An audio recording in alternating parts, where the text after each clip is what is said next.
La vie de l'homme est faite d'ordre et de désordre. Quand tu es célibataire, il y a ton ordre. Il y a une liberté, il y a une manière de décoller dans la prière. Il y a une aisance même que tu as quand tu es célibataire et que tu dors seul dans ta chambre. Quand tu te maries, l'ordre initial change.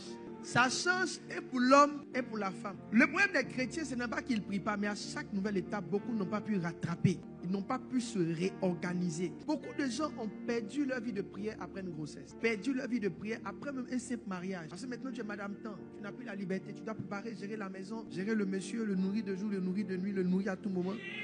C'est pourquoi Anne a fait les calculs, la fille de Phanuel. Quand elle a fait les calculs, c'est mieux, elle ne va pas se marier. Parce qu'elle est appelée à prier seulement. Maintenant, si elle doit gérer un gars, être enceinte une fois, 2 fois, 3 fois. La grossesse, c'est un désordre. Accoucher même, c'est un autre désordre. Parce que quand tu accouches, tu n'as plus tes nuits, tu fais tes veilles. Les veilles vont changer tes heures de prière. Tu ne dors pas la nuit, tu es fatigué matin. À quel moment tu te concentres pour reprendre ta force et monter dans l'esprit? Maintenant, est-ce pour autant que Satan est en vacances?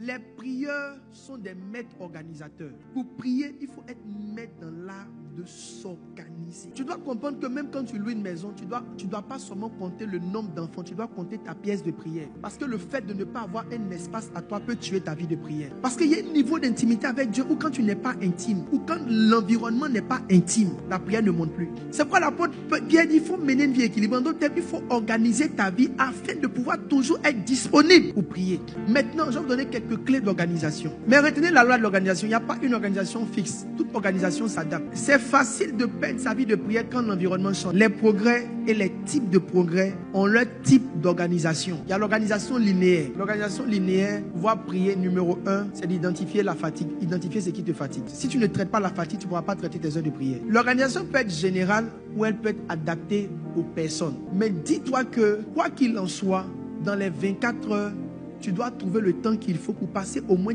1 heure dans la présence du Seigneur. Le piège, c'est de vouloir s'attacher à son organisation précédente. Une femme enceinte, par exemple, doit comprendre qu'elle ne peut plus prier comme elle priait où elle n'était pas enceinte. Elles doivent réorganiser leur manière de prier. Quand tu es enceinte, il faut laisser les... Je prie, je casse, je prie, je casse.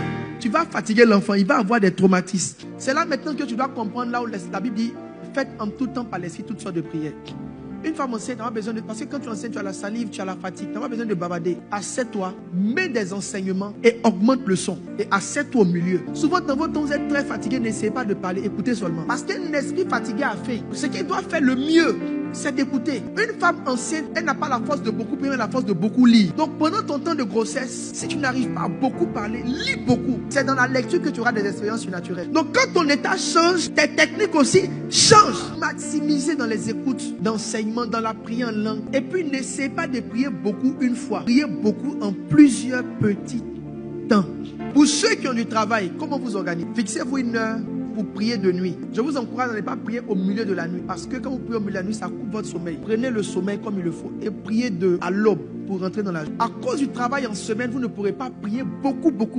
Alors qu'est-ce que vous devez faire? Ce que vous devez faire, c'est faire en sorte que dans la semaine, vous avez un certain temps de prière. Mais le vendredi, vous aurez le week-end à vous. Dormez bien le vendredi. Réveillez-vous sans fatigue samedi matin. Et avant d'aller faire vos différents ménages et autres, là, prenez au moins 3 heures, de 6 heures à 9 heures. Et priez franchement de tout votre cœur. Parce que si tu fais ce que tu es en train de faire là, ils vont te chasser au travail.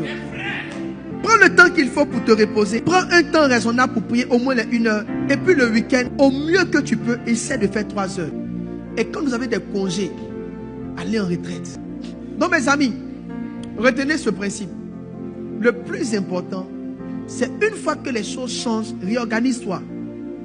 Pour trouver ta ligne personnelle, pour pouvoir savoir comment